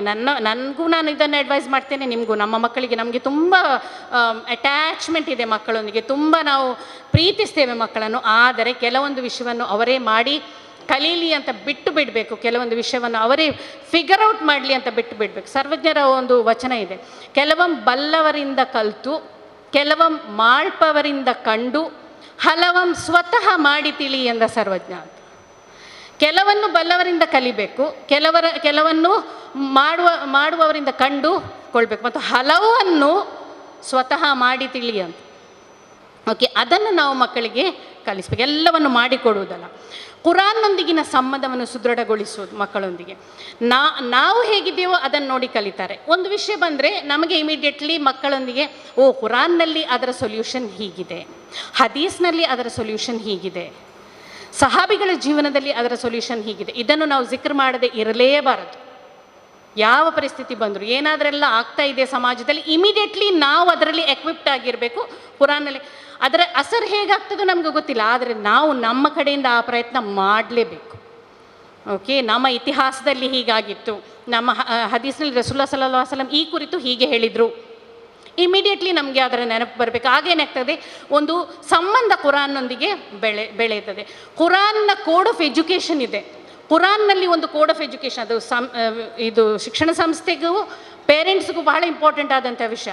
ಕುರಾನ್ ಕಲಿಯುವಿಕೆಯನ್ನು ಹೇಗೆ ಹೇಳ್ತದೆ, ಅತಿ ಶ್ರೇಷ್ಠ ಟೀಚರ್ ಈ ಲೋಕ ಕಂಡಂತಹ ಅತಿ ಶ್ರೇಷ್ಠ ಶಿಕ್ಷಕ ರಸೂಲುಲ್ಲಾಹ ಸಲ್ಲಲ್ಲಾಹು ಅಲೈಹಿ ವಸಲ್ಲಮರ ಕುರಿತು ಕುರಾನ್ ಹೇಳ್ತದೆ, ಕಮಾ ಅರ್ಸಲ್ನಾ ಫೀಕುಂ ರಸೂಲನ್, ಅವರು ಹೇಗೆ ಕಲಿಸಿದ್ರು ಅಂತ. ಅದೇ ರೀತಿ ನಮ್ಮ ಕಲಿಸುವಿಕೆ ಆಗಿರಬೇಕು. ಕಮಾ ಅರ್ಸಲ್ನಾ ಫೀಕುಂ ರಸೂಲನ್ ಯತ್ಲು ಅಲೈಹಿಂ ಆಯಾತಿಹಿ, ಅಲ್ಲಾಹನ ಗ್ರಂಥವನ್ನು ಓದಿ ಕೇಳಿಸ್ತಾ ಇದ್ರು. ವಯುಜಕ್ಕಿಹಿಂ, ಆ ಮೂಲಕ ಅವರನ್ನು ಸಂಸ್ಕರಿಸುವಂಥ, ಪ್ಯೂರಿಫೈ ಮಾಡುವಂತಹ ಕೆಲಸವನ್ನು ಮಾಡ್ತಾ ಇದ್ರು. ನೈತಿಕತೆ ಅಧೋಗತಿಗೆ ಇಳಿದಾಗ ಅದನ್ನು ಪ್ಯೂರಿಫೈ ಮಾಡಿಸುವಂತಹ ಕೆಲಸವನ್ನು ಮಾಡ್ತಾ ಇದ್ರು.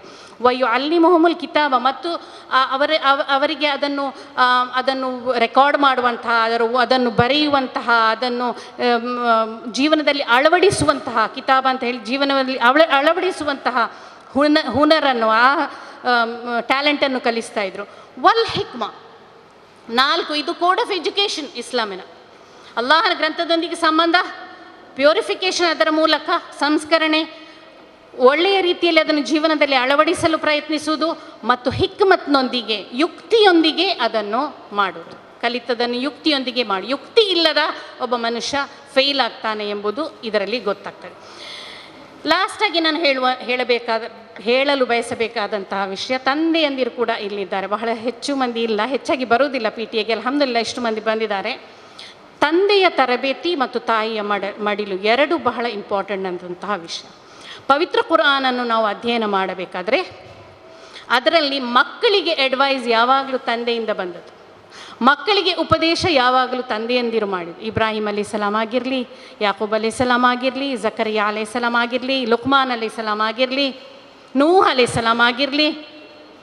ಓಕೆ, ತಂದೆಯ ಕಡೆಯಿಂದ ಬಂದಂತಹ ಉಪದೇಶ ಬಹಳ ಇಂಪಾರ್ಟೆಂಟ್. ಕುರಾನ್ ಅದನ್ನು ಸ್ಟ್ರೆಸ್ ಮಾಡ್ತದೆ, ಅವರ ತಂದೆ ಹೀಗೆ ಉಪದೇಶ ಮಾಡಿದರು ಎಂಬುದು. ಆ ನಸೀಹತ್ ಬಹಳ ಇಂಪಾರ್ಟೆಂಟ್. ನಮ್ಮಲ್ಲಿ ಸಮಯ ಇರೋದಿಲ್ಲ.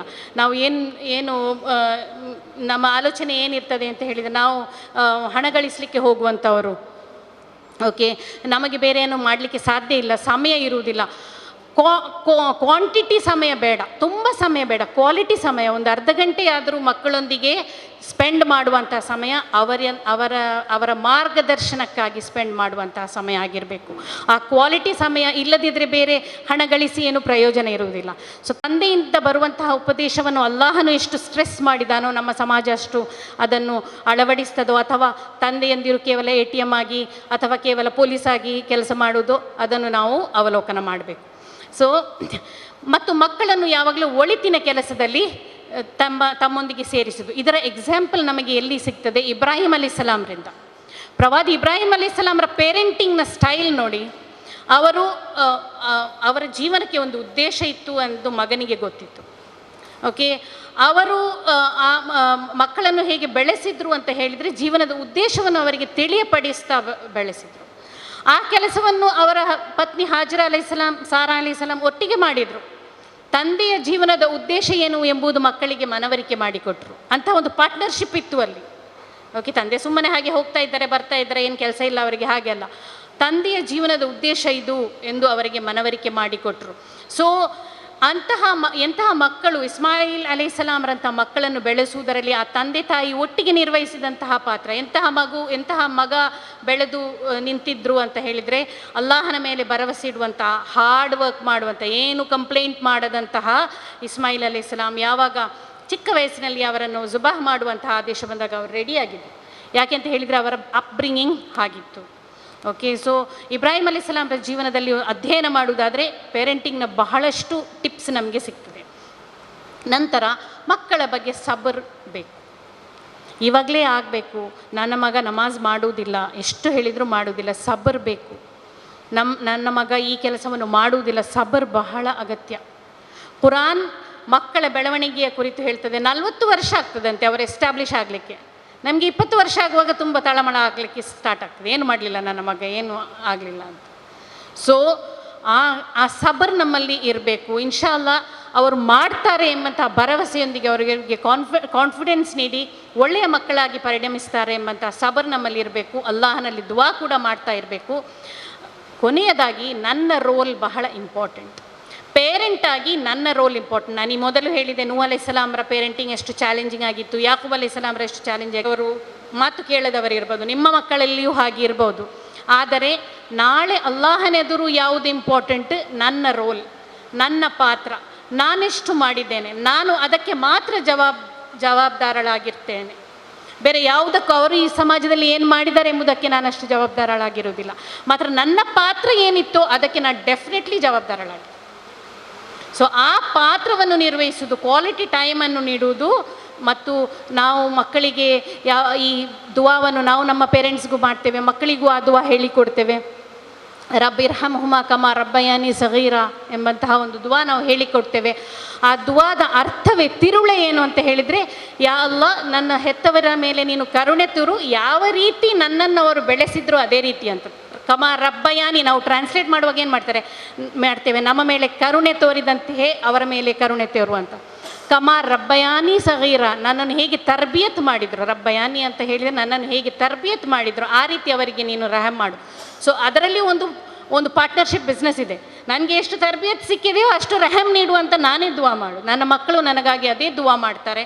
ಸೊ ನನ್ನ ಪಾತ್ರ ಮುಖ್ಯ. ನಾನು ನನ್ನ ಪಾತ್ರವನ್ನು ನಿರ್ವಹಿಸಿ ನಂತರ ಮಕ್ಕಳು ಏನಾಗ್ತಾರೋ ಅದಕ್ಕೆ ನಾನು ಜವಾಬ್ದಾರಳಲ್ಲ. ಅಲ್ಲಾಹನು ನನ್ನ ಪಾತ್ರಕ್ಕೆ ನನಗೆ ಡೆಫಿನೆಟ್ಲಿ ಅದರ ಪ್ರತಿಫಲವನ್ನು ನೀಡ್ತಾನೆ ಅಂತ ಹೇಳುತ್ತಾ, ನಮ್ಮ ಮಕ್ಕಳು ನಮ್ಮ ದುನಿಯಾ ಮತ್ತು ಆಖಿರತ್ನ ಆಸ್ತಿಯಾಗಿರಲಿ, ಎಸೆಟ್ ಆಗಿ ಪರಿಣಮಿಸಲಿ ಎಂಬ ದುವಾದೊಂದಿಗೆ ವಾಹಿರು ದಾವಾನ ಅಲ್ಹಮ್ದುಲಿಲ್ಲಾಹಿ ರಬ್ಬಿಲ್ ಆಲಮೀನ್. ಅಸ್ಸಲಾಮು ಅಲೈಕುಂ ವರಹ್ಮತುಲ್ಲಾಹಿ ವಬರಕಾತು. ಮಕ್ಕಳ ಮೇಲೆ ಮಾನಸಿಕವಾಗಿ ದೈಹಿಕವಾಗಿ ಪ್ರಭಾವ ಬೀರುತ್ತದೆ ಪರಿಪಾಠ. ಕೃತಜ್ಞತಾ ಮನೋಭಾವ ಬೆಳೆಸುವುದು ಅಥವಾ ಇಡೀ ನಮಗೆಲ್ಲರಿಗೂ. Now it's time for a PTA formation.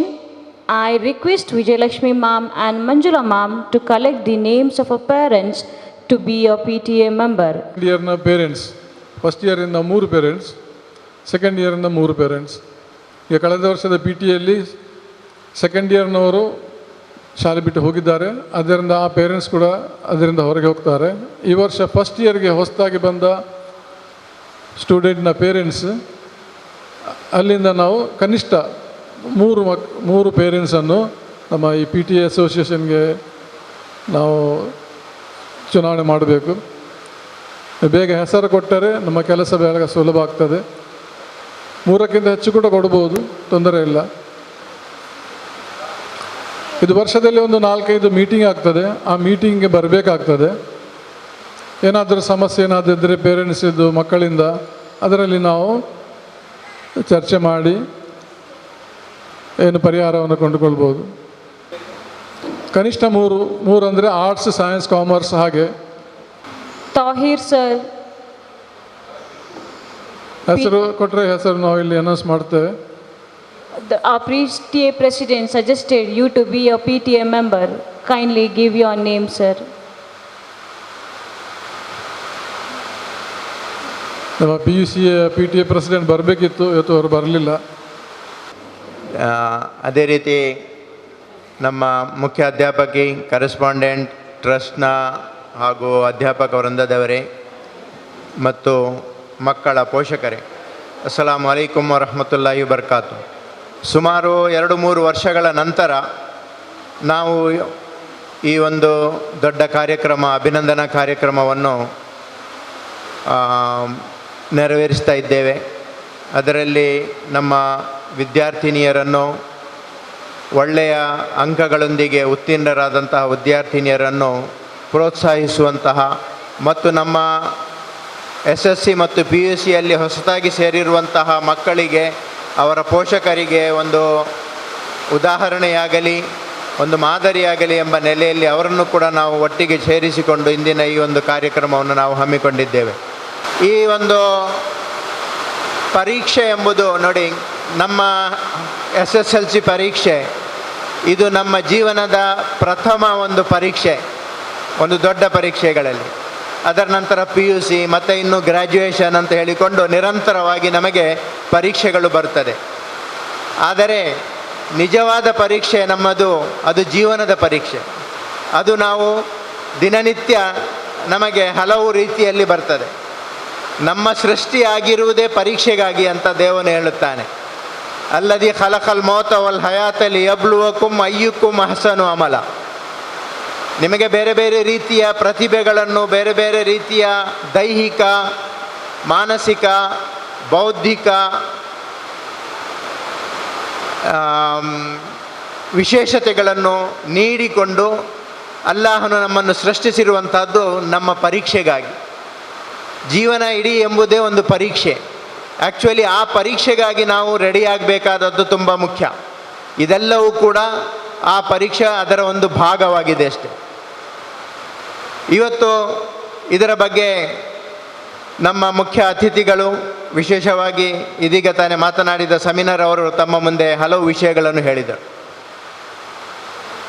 ಇದರಲ್ಲಿ ನಿನ್ನೆ ನಾನು ಒಂದು ಸುದ್ದಿ TVಯಿಂದ ಆಲಿಸಿದೆ.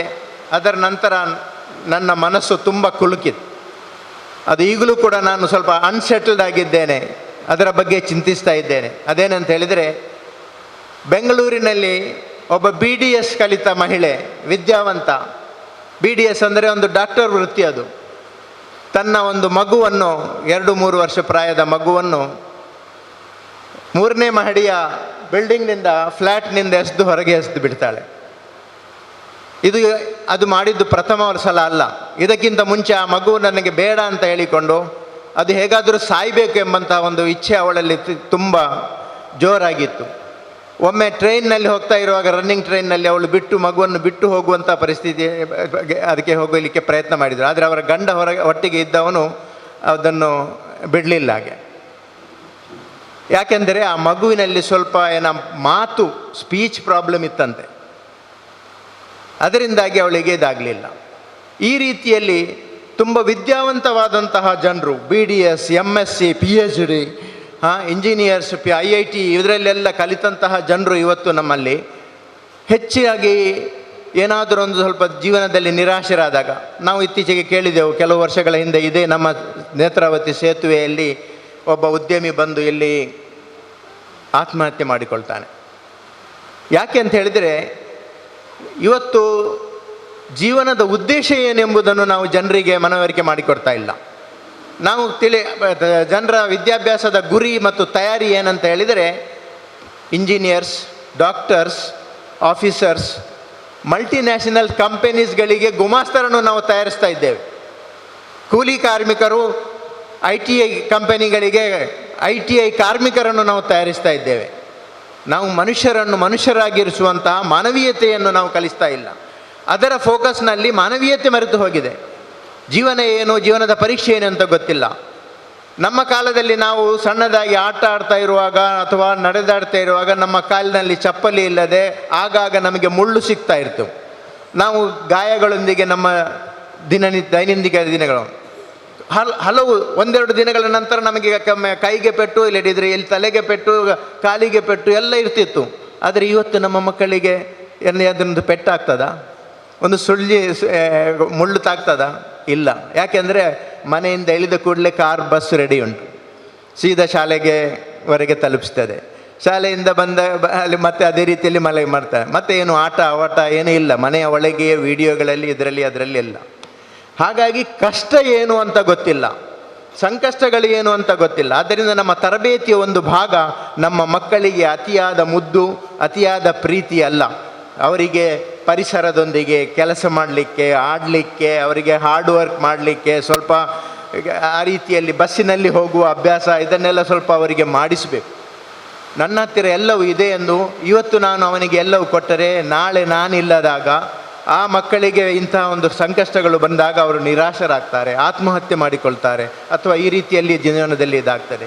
ಒಂದನೇದಾಗಿ ಅವರಿಗೆ ಕಷ್ಟಗಳ ಸ್ವಲ್ಪ ಟೇಸ್ಟ್ ಅದನ್ನು ನಾವು ಕೊಡಬೇಕು. ಅದು ನಮ್ಮ ತರಬೇತಿಯ ಒಂದು ಭಾಗ. ತಂದೆ ಹತ್ತಿರ ಹಣ ಇದೆ ಅಂತ ಹೇಳಿ ಅದನ್ನು ಎಲ್ಲವೂ ಅವನಿಗೆ ಕೊಟ್ಟು ಬಿಡುವಂಥದ್ದಲ್ಲ. ಮೊದಲು ಈಗಾಗಲೇ ಹೇಳಿದ ಹಾಗೆ ಮನಿ ಮ್ಯಾನೇಜ್ಮೆಂಟ್ ಕಲಿಸಬೇಕು ಅಂತ. ಮೊದಲು ಅವನಿಗೆ ಅದರ ವ್ಯಾಲ್ಯೂ ಕಲಿಸಿ, ಅದರ ನಂತರ ಅವನಿಗೆ ಹಣ ಕೊಡಿ. ಮೊದಲು ಅವನಿಗೆ ಇಂಥ ಒಂದು ನಡೆದಾಡುವಾಗ ಸ್ವಲ್ಪ ಎಡವಿ ಬೀಳುವಂಥದ್ದು ಅದೆಲ್ಲ ಅಭ್ಯಾಸಗಳು ಆಗಲಿ, ನಂತರ ಅವನಿಗೆ ಸವಲತ್ತುಗಳನ್ನು ಕೊಡಿ. ಇವತ್ತು ಆ ಸವಲತ್ತುಗಳನ್ನು ಕೊಟ್ಟುಕೊಂಡು ಎಲ್ಲವೂ ಆರಾಮದಾಯಕವಾಗ ಅವನು ಭಾವಿಸ್ತಾನೆ ಜೀವನ ಅಂದರೆ ಆರಾಮವಾಗಿಯೇ ಇರಬೇಕು. ಕಷ್ಟಗಳು ಸಡನ್ಲಿ ಮುಂದೆ ಬಂದಾಗ ಅದನ್ನು ಎದುರಿಸುವಂಥ ಶಕ್ತಿ ಇರುವುದಿಲ್ಲ. ಆದ್ದರಿಂದ ಆ ರೀತಿಯ ಒಂದು ತರಬೇತಿಗಾಗಿ ತುಂಬ ಮುಖ್ಯ. ಅದಕ್ಕಾಗಿ ನಾವು ಆ ರೀತಿಯಲ್ಲಿ ಈ ಪರೀಕ್ಷೆಗಳ ಮುಖಾಂತರವೂ ಕೂಡ ನಾವು ಅವರಿಗೆ ತಿಳಿಸಿಕೊಡಬೇಕು. ಜೀವನದಲ್ಲಿ ಮುಖ್ಯ ಪರೀಕ್ಷೆ ಅದು ನಮ್ಮನ್ನು ಸೃಷ್ಟಿಸಿದಂತಹ ನಮ್ಮ ಪಾಲಕನಾದ ನಮ್ಮ ಒಡೆಯನಾದ ಅಲ್ಲಾಹನ ಸಂಪ್ರೀತಿಯನ್ನು ಗಳಿಸುವುದು. ಈ ದೇಹಕ್ಕೆ ಸಾವು ಇದೆ, ಆತ್ಮಕ್ಕೆ ಸಾವು ಇಲ್ಲ. ಆ ಆತ್ಮ ಅಲ್ಲಾಹನ ಕಡೆಗೆ ಮರಳುವುದು. ಆ ಮರಳಿದಾಗ ಅಲ್ಲಿ ನಾವು ಅವನ ಸಂಪ್ರೀತಿಯನ್ನು ಗಳಿಸುವುದು, ಅದು ಆ ದೊಡ್ಡ ಪರೀಕ್ಷೆ. ಅದರಲ್ಲಿ ಪಾಸಾಗುವುದು ದೊಡ್ಡ ಪರೀಕ್ಷೆ. ಆ ಪರೀಕ್ಷೆಯಲ್ಲಿ ನಾವು ಪಾಸಾಗಬೇಕಾದರೆ ಈ ಲೋಕದಲ್ಲಿ ನಾವು ನಮ್ಮ ಕುಟುಂಬದವರಿಗೆ ಒಳ್ಳೆಯ ಪ್ರಯೋಜನಕಾರಿಯಾಗಬೇಕು, ನಮ್ಮ ಸಮಾಜಕ್ಕೆ ನಾವು ಪ್ರಯೋಜನಕಾರಿಯಾಗಬೇಕು, ನಮ್ಮ ದೇಶಕ್ಕೆ ನಾವು ಪ್ರಯೋಜನಕಾರಿಯಾಗಬೇಕು, ಇಡೀ ಮಾನವೀಯತೆಗೆ ನಾವು ಪ್ರಯೋಜನಕಾರಿಯಾಗಬೇಕು. ಅದಕ್ಕಾಗಿ ನಾವು ಯಾವುದೇ ವೃತ್ತಿಯನ್ನು, ಯಾವುದೇ ವಿಭಾಗವನ್ನು ಆಯ್ಕೆ ಮಾಡಲಿ, ಒಬ್ಬ ಇಂಜಿನಿಯರ್ ಆಗಿ, ಒಬ್ಬ ಡಾಕ್ಟರ್ ಆಗಿ, ಒಬ್ಬ ಆಫೀಸರ್ನಾಗಿ, ಅಥವಾ ಬೇರೆ ಯಾವುದೇ ಒಂದು ಕೆಲಸವನ್ನು ನಾವು ಮಾಡ್ತಾ ಇರುವಾಗ ನಾವು ಇದಾಗಿರಬೇಕು. ಅಥವಾ ಕನಿಷ್ಠ ಪಕ್ಷ ನಮ್ಮ ಮಕ್ಕಳಲ್ಲಿ ನಾವು ಈಗ ಇದನ್ನು ಮಾಡಬೇಕು. ನಮ್ಮಿಂದಾಗಿ ಜನರಿಗೆ ಉಪಕಾರ ಬೇಕೇ ಹೊರತು ಯಾರಿಗೂ ಒಂದು ಕಷ್ಟ, ನಷ್ಟ, ಸಂಕಷ್ಟ, ನೋವು ಆಗಬಾರದು. ಇದು ನಾವು ನೀಡಬೇಕಾದಂಥ ತರಬೇತಿ. ಈ ತರಬೇತಿಯನ್ನು ನೀಡಬೇಕಾದರೆ ಅದು ಕೇವಲ ಶಾಲೆಯಲ್ಲಿ ಮಾತ್ರ ಅಲ್ಲ, ಶಾಲೆಗೆ ಪೂರಕವಾಗಿ ಮನೆಯಲ್ಲಿ ನಮ್ಮ ವಾತಾವರಣ ಇರಬೇಕು. ನಮ್ಮ ಪೇರೆಂಟ್ಸ್ಗಳು ಅದಕ್ಕೆ ಪೂರಕವಾಗಿ ಸಪ್ಲಿಮೆಂಟರ್ ಆಗಿ ವರ್ತಿಸಬೇಕು. ಅದರಲ್ಲಿ ಕೆಲವು ಟಿಪ್ಸ್ಗಳನ್ನೆಲ್ಲ ನಮ್ಮ ಸೆಮಿನಾರ್ ಅವರು ನೀಡಿದ್ದೆ. ಅದಕ್ಕೆ ಪೂರಕವಾಗಿ ನಾನು ಒಂದು ಟಿಪ್ ನಿಮಗೆ ಹೇಳ್ತೇನೆ.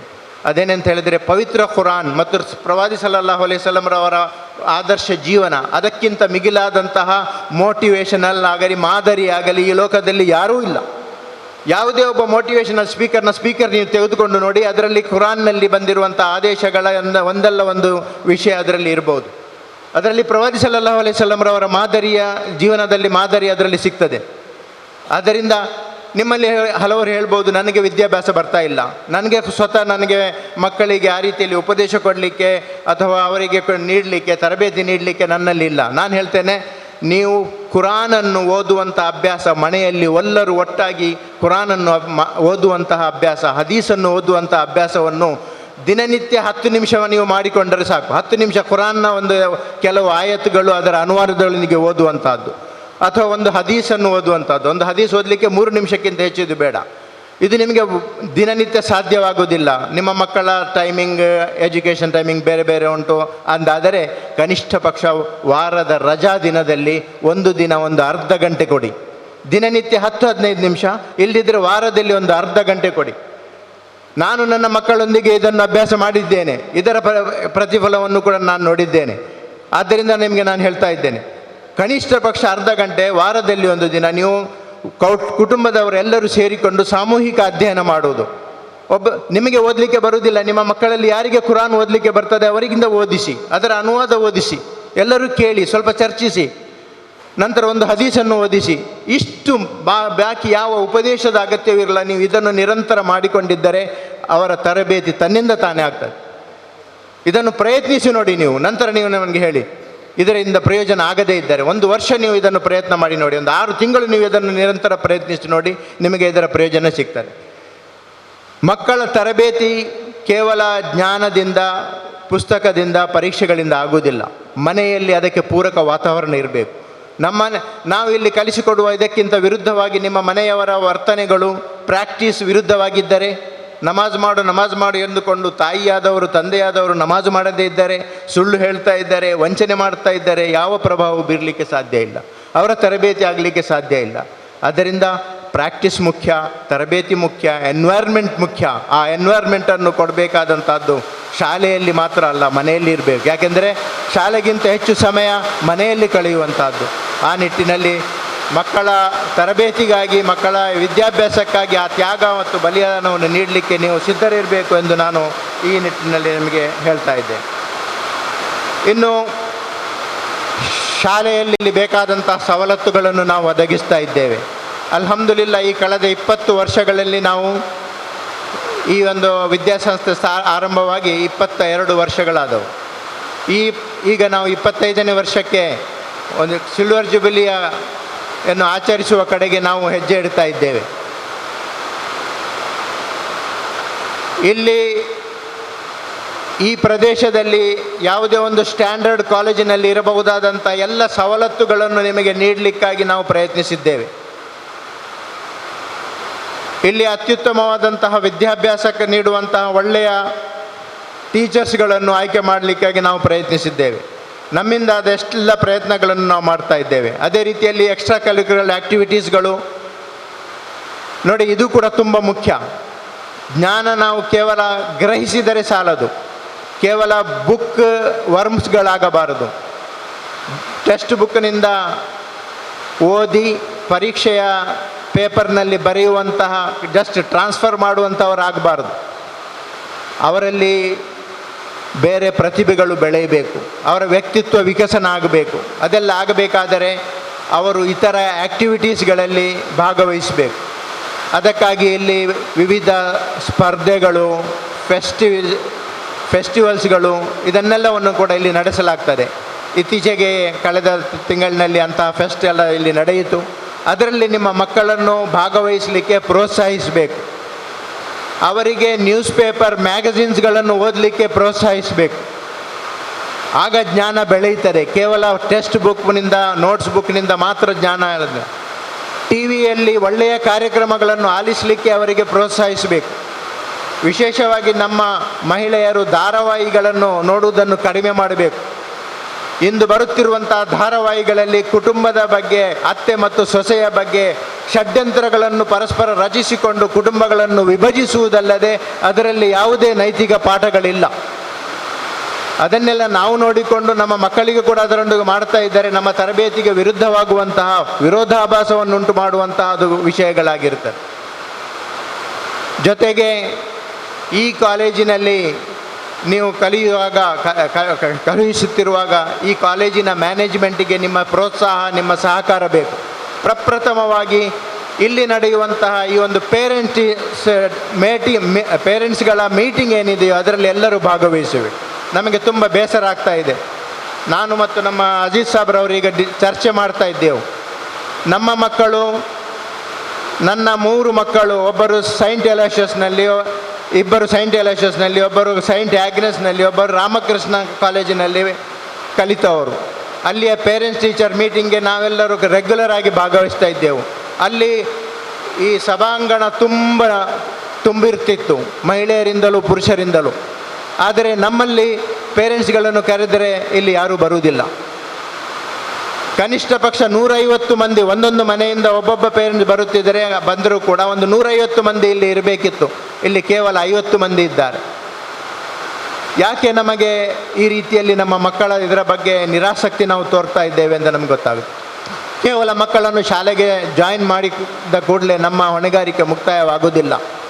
ಇಂಥ ಸಭೆಗಳಲ್ಲಿ ಭಾಗವಹಿಸುವುದರಿಂದ ನಮ್ಮಲ್ಲಿ ಇಂಟ್ರ್ಯಾಕ್ಷನ್, ನಿಮ್ಮಿಂದ ನಮಗೆ ತಿಳಿಲಿಕ್ಕೆ, ನಮ್ಮಿಂದ ನಿಮಗೆ ತಿಳಿಲಿಕ್ಕೆ, ಪೇರೆಂಟ್ಸ್ಗಳಿಗೆ ತರಬೇತಿ ಇದು ಕೂಡ ತುಂಬ ಅಗತ್ಯ.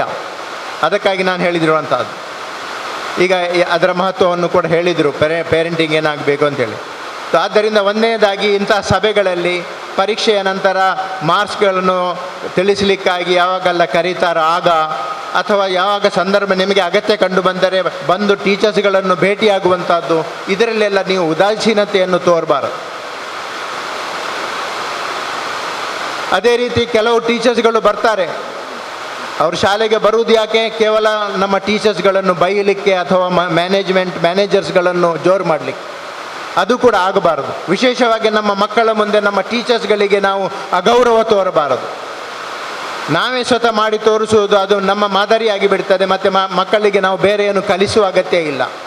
ನಾವು ನಮ್ಮ ಟೀಚರ್ಸ್ಗಳಿಗೆ ಅಗೌರವ ತೋರಿಸಿದರೆ ನಮ್ಮ ಮಕ್ಕಳು ನಮ್ಮ ಟೀಚರ್ಸ್ಗಳಿಗೆ ಗೌರವ ತೋರಿಸಲಿಕ್ಕೆ ಸಾಧ್ಯ ಇಲ್ಲ. ಹಲವು ಕಂಪ್ಲೇಂಟ್ಗಳು ನಮ್ಮ ಟೀಚರ್ಸ್ಗಳಿಂದ ಬರ್ತದೆ. ಕೆಲವೊಂದು ಪ್ರಿನ್ಸಿಪಾಲ್ಸ್ಗಳು ತಮ್ಮ ಹೊಣೆಗಾರಿಕೆಗಳನ್ನು ನಿರ್ವಹಿಸಲಿಕ್ಕೆ ರೆಡಿ ಆಗ್ತಾ ಇಲ್ಲ. ನಮ್ಮ ಮಹಿಳೆಯರು ಹೇಳ್ತಾರೆ, ನಮ್ಮ ಇಲ್ಲಿ ವಿಶೇಷವಾಗಿ ನಮ್ಮ ಮುಸ್ಲಿಂ ಪೇರೆಂಟ್ಸ್ಗಳನ್ನು ನಮಗೆ ಎದುರಿಸಲಿಕ್ಕೆ ಸಾಧ್ಯ ಆಗ್ತಾ ಇಲ್ಲ ಅಂತ. ಅವರು ಬಂದರೆ ಇಲ್ಲಿ ವರ್ತಿಸುವುದು ತುಂಬ ಕೆಟ್ಟದಾಗಿ ವರ್ತಿಸ್ತಾರೆ ಅಂತ. ಅದು ಅಂಥದ್ದೆಲ್ಲ ನಾವು ಮಾಡದೆ ಅಂಥ ವಿಷಯಗಳಲ್ಲಿ ನಾವು ಸ್ವತಃ ನಾವು ಭಾಗವಹಿಸಬೇಕು. ಇದು ನನ್ನ ವರ್ತನೆ, ನನ್ನ ಟೀಚರ್ನೊಂದಿಗೆ ಮಾಡುವುದು ನನ್ನ ಮಗುವಿನ ಭವಿಷ್ಯವನ್ನು ಹಾಳು ಮಾಡ್ತದೆ, ಮಗುವಿನ ಮೇಲೆ ದುಷ್ಪರಿಣಾಮ ಬೀರ್ತದೆ ಎಂಬುದನ್ನು ಪ್ರಥಮವಾಗಿ ನೀವು ಕಂಡುಕೊಳ್ಳಬೇಕು. ಅದೇ ರೀತಿಯಲ್ಲಿ ಇಂಥ ಒಂದು ಕಾಲೇಜು ಬೇಕು ಅಂತ ಹೇಳಿಕೊಂಡು 20 ವರ್ಷಗಳ ಹಿಂದೆ ಜನರು ನಮ್ಮೊಂದಿಗೆ ತುಂಬ ಹೇಳ್ತಾ ಇದ್ದರು. ಅದಕ್ಕಾಗಿ ನಾವು ತುಂಬ ಪ್ರಯತ್ನಪಟ್ಟು ಈ ಶಾಲೆಯನ್ನು ಆರಂಭಿಸಿದೆವು. ಈ ಶಾಲೆ 22 ಹುಡುಗಿಯರಿಂದ ಆರಂಭವಾದಂತಹ ಒಂದು ಈ ಕಾಲೇಜ್ ಇವತ್ತು 1000 ಮೇಲೆ ಮಕ್ಕಳಿದ್ದಾರೆ. ಆದರೆ ಪ್ಯಾಂಡಮಿಕ್ನ ಮೊದಲು ಈ ಸಂಖ್ಯೆ 1300 ಇತ್ತು. ಈಗ ಅದು ಕಡಿಮೆ ಆಗಿದೆ. ನಮ್ಮ ಕಾಲೇಜಿನಲ್ಲಿ ಹುಡುಗಿಯರ ಸಂಖ್ಯೆ ಕಡಿಮೆ ಆಗ್ತಾ ಇದೆ. PUC ಮತ್ತು ಡಿಗ್ರಿ ಕಾಲೇಜಿನಲ್ಲಿ, ಪ್ರೈಮರಿಯಲ್ಲೆಲ್ಲ ತುಂಬ ಮಕ್ಕಳಿದ್ದಾರೆ. ಆದ್ದರಿಂದ ಇಲ್ಲಿ ಇವತ್ತಿನ ದಿನಗಳಲ್ಲಿ ಹುಡುಗಿಯರು ಕೆಲವೊಂದು ಅವರ ಕೆಳಗಿನ ಕ್ಲಾಸ್ನಲ್ಲಿ ಹುಡುಗರೊಂದಿಗೆ ಬೇರೆ ಕಾಲೇಜಿನಲ್ಲೆಲ್ಲ ಕಲಿತವರಿಗೆ ಇಲ್ಲಿ ಕೇವಲ ಹುಡುಗಿಯರಿರುವಂಥ ಕಾಲೇಜಿಗೆ, ಅಥವಾ ಇಲ್ಲಿ ತುಂಬ ಸ್ಟ್ರಿಕ್ಟ್ ಇದೆ, ಅಥವಾ ಇಲ್ಲಿ ಸ್ವಲ್ಪ ಧಾರ್ಮಿಕವಾಗಿ ವಿಷಯಗಳನ್ನೆಲ್ಲ ಅದರಲ್ಲಿ ಅವರಿಗೆ ಮನಸ್ಸಿಲ್ಲದೆ ಇಲ್ಲಿಗೆ ಬರಲಿಕ್ಕೆ ತಯಾರಿರುವುದಿಲ್ಲ. ಆದ್ದರಿಂದ ಅವರನ್ನೆಲ್ಲ ಕೆಳಗಿನ ಮಟ್ಟದಿಂದಲೇ ಅವರಿಗೆ ಮಾನಸಿಕ ಸ್ಥಿತಿಯನ್ನು ಅವರಿಗೆ ಮಾನಸಿಕವಾಗಿ ಅವರನ್ನು ಸಿದ್ಧಪಡಿಸಬೇಕು ಮತ್ತು ಈ ಕಾಲೇಜಿಗೆ ಸೇರಿಸಬೇಕು. ಆಗ ಮಾತ್ರ ಈ ಕಾಲೇಜುಗಳನ್ನು ಬೆಳೆಸಲಿಕ್ಕೆ ಸಾಧ್ಯ. ನಾವು ತುಂಬ ಕಷ್ಟಪಟ್ಟು 20 ವರ್ಷದಲ್ಲಿ ಈ ಕಾಲೇಜನ್ನು ಕಟ್ಟಿ ಬೆಳೆಸಿದ್ದೇವೆ. ಇದನ್ನು ಉಳಿಸಿ ಬೆಳೆಸುವುದು ನಿಮ್ಮ ಕರ್ತವ್ಯ. ಆ ನಿಟ್ಟಿನಲ್ಲಿ ನೀವು ನಿಮ್ಮ ಕರ್ತವ್ಯವನ್ನು ನಿರ್ವಹಿಸ್ತೀರಿ. ನಿಮ್ಮ ಮಕ್ಕಳನ್ನು ಇಲ್ಲಿಯೇ ಸಾಧ್ಯವಾದಷ್ಟು ಮುಂದುವರಿಸುವಂತೆ ನೀವು ಪ್ರಯತ್ನಿಸ್ತೀರಿ ಅಂತ ನಾನು ಹೇಳ್ತಾ ಇದ್ದೆ. ಈಗ ನೀವು ನಿಮ್ಮ ಈ ಕಾಲೇಜಿನಲ್ಲಿ ಪಡೆದು CA 3 ವಿವಿಧ ಭಾಗಗಳಲ್ಲಿ, ಒಂದು ಮೆಡಿಕಲ್, ಒಂದು CA, ಮತ್ತೊಬ್ಬರು PhD ಮಾಡುತ್ತಿರುವಂಥ ವಿದ್ಯಾರ್ಥಿನಿಗಳು ಹೇಗೆ ಅವರ ಅನಿಸಿಕೆಗಳನ್ನು ಕೂಡ ನೀವು ಆಲಿಸಿದ್ದೀರಿ. ಅವರಿಗೆ ಯಾವ ರೀತಿಯಲ್ಲಿ ಈ ಉದಾಹರಣೆಗೆ ಒಬ್ಬರು ಹೇಳಿದರು, ಎಲ್ಲಿಯಾದರೂ ಹೋಗಿ ನೀವು ಇಸ್ಲಾಮಿನ ಪ್ಯಾರಾಮೀಟರ್ಸ್ನ ಒಳಗೆ ಇರಿ ಅಂತ. ಇದೇ ಮೂಲವಾದಂಥ ಒಂದು ತತ್ವ. ನೀವು ನಿಮ್ಮ ಮಕ್ಕಳನ್ನು ಜೀವನದಲ್ಲಿ ಯಾವ ರಂಗದಲ್ಲಿಯೂ ಮುಂದುವರಿಯಲಿಕ್ಕೆ ಅವರಿಗೆ ಬೇಕಾದಂಥ ಸ್ವಾತಂತ್ರ್ಯವನ್ನು ನೀಡಿ.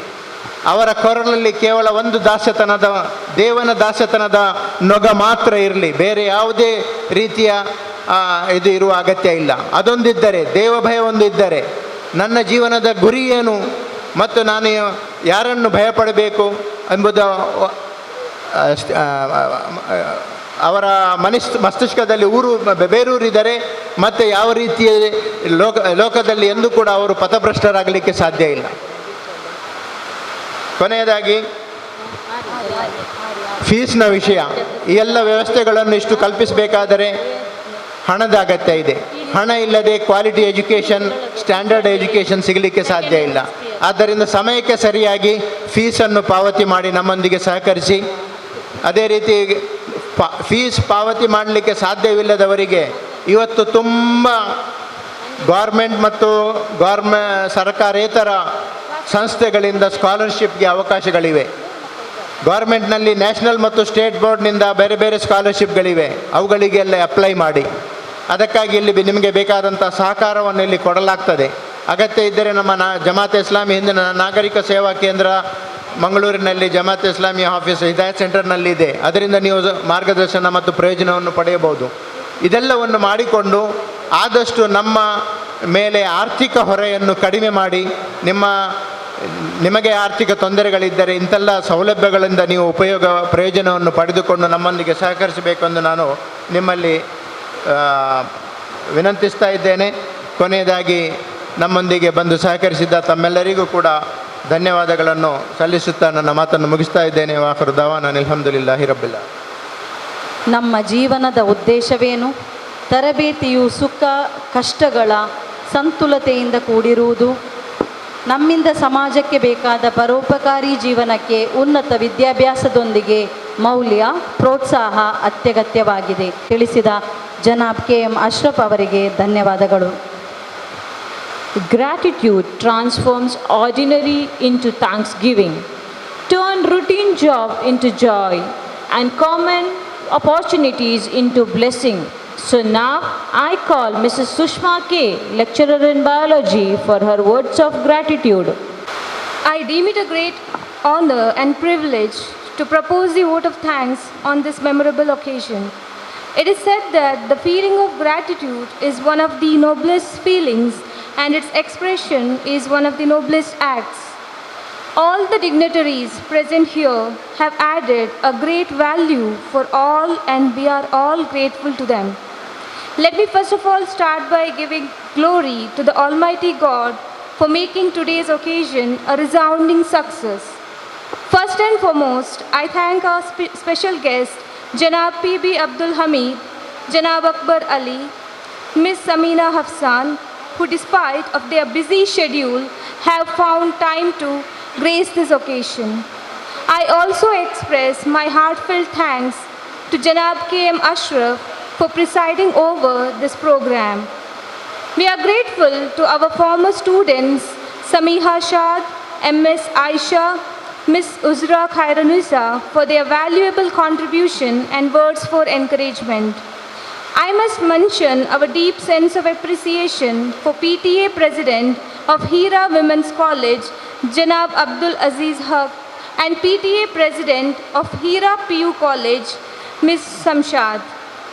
My heartfelt thanks to the correspondents of HIRA Institution, Janab Abdul Rahman, and all the trustees of Shanti Educational Trust.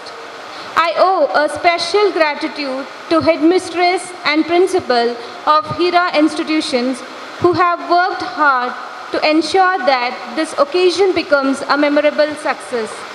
My heartfelt thanks to the media persons of Pasakurul for covering this event. Last but not least, I thank all the students, teaching and non-teaching staffs and parents for making this function a resounding success. Once again, I thank you all for your attention. Thank you.